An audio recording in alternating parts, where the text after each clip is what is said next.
একটা পরে বড় গেছে আপনি কেটে পরে মনে হইতো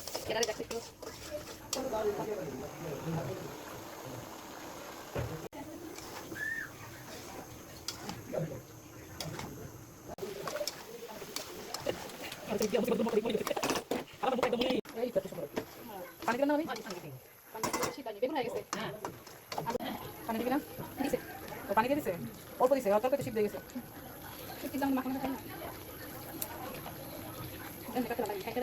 আমি এমনিও দেই অমনিও দেই ঠিক নেই জন্য সুবিধা আমার এক হাতে কাজ না এত দেরি হয়ে যায় তারপরে যাইতে হ্যাঁ হ্যাঁ